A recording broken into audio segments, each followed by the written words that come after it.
أما بعد فأعوذ بالله من الشيطان الرجيم بسم الله الرحمن الرحيم إن الله وملائكته يصلون على النبي يا أيها الذين آمنوا صلوا عليه وسلموا تسليما اللهم صل على سيدنا مولانا محمد وعلى آل سيدنا مولانا محمد وبارك وسلم صلاة وسلام عليك يا رسول الله صلى الله تعالى عليه وآله وسلم۔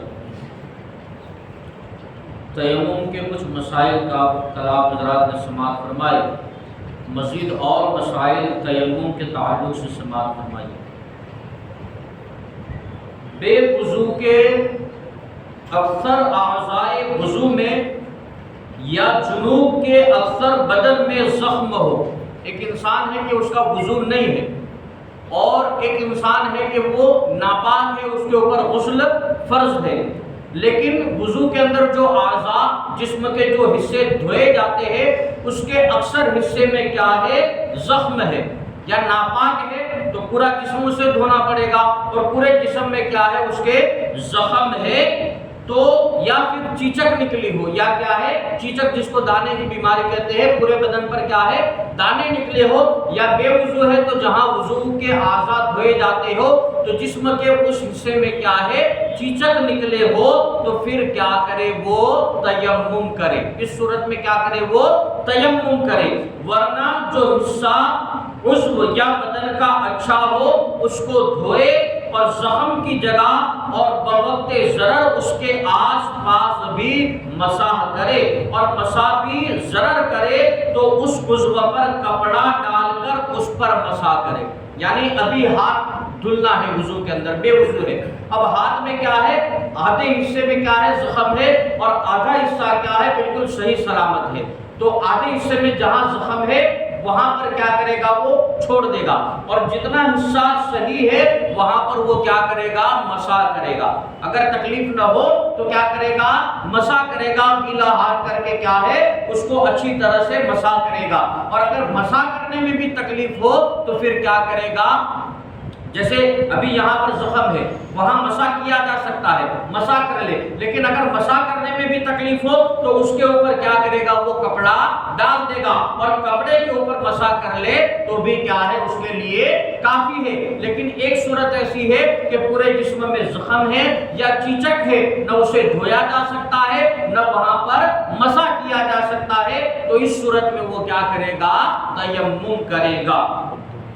بیماری میں اگر ٹھنڈا پانی نقصان کرتا ہے اور گرم پانی نقصان نہ کرے تو گرم پانی سے وضو اور غسل ضروری ہے، تیمم جائز نہیں ہے۔ ایک انسان بیمار ہے کہ ٹھنڈے پانی سے وضو یا غسل کرتا ہے تو اسے کیا ہے؟ تکلیف ہوتی ہے یا بیماری بڑھ جاتی ہے، تو لہذا وہ گرم پانی سے کیا ہے؟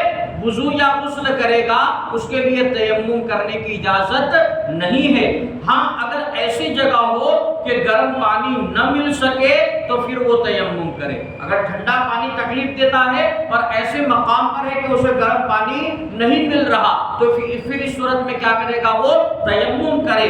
یوں ہی اگر ٹھنڈے وقت میں وضو یا غسل نقصان کرتا ہے اور گرم وقت میں نہیں تو ٹھنڈے وقت تیمم کرے، پھر جب گرم وقت آئے تو آئندہ نماز کے لیے وضو کر لینا چاہیے، اور جو نماز اس تیمم سے پڑھ لی اس کے اعادے کی حاجت نہیں ہے۔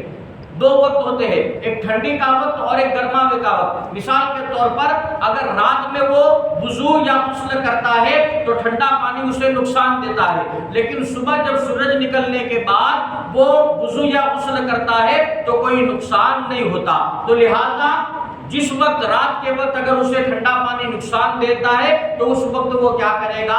تیمم کرے گا۔ جب بیمار ہے اور ٹھنڈا پانی اسے نقصان دیتا ہے تو وہ تیمم کرے گا، اور لہذا جب کیا ہے؟ گرم سورج نکل آئے اور گرمی نکل آئے تو پھر اس وقت میں کیا ہے؟ اس کے لیے تیمم کرنے کی اجازت نہیں ہے، وہ اس وقت کیا کرے گا؟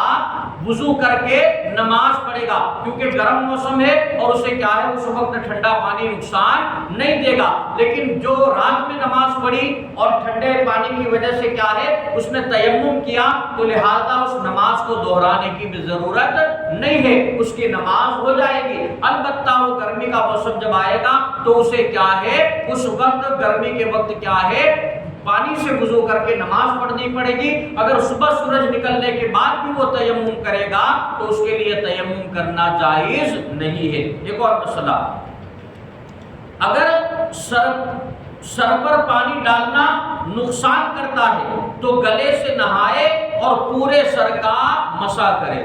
اکثر جو لوگ موتیاں نکلواتے ہیں ان کو یہ کیا ہے، ڈاکٹر ہدایت کرتا ہے کہ سر کے اوپر آپ کو پانی نہیں ڈالنا، آپ آگے جس گردن کے نیچے والے حصے پر کیا ہے پانی بہا سکتے ہیں۔ تو ڈاکٹر ہدایت کرتا ہے تو اب ایسا مریض کیا کرے گا کہ جس نے موتیاں نکلوایا یا کسی وجہ سے کیا ہے وہ سر کے اوپر پانی ڈالتا ہے یا چہرہ وغیرہ دھلتا ہے تو اسے نقصان کا اندیشہ ہے، تو اس صورت میں کیا کرے گا کہ جو گردن کے نیچے والا حصہ ہے اس پر وہ پانی بہائے گا اور اوپر جتنا حصہ ہے اس سے کیا کرے گا، وہ مسح کرے گا۔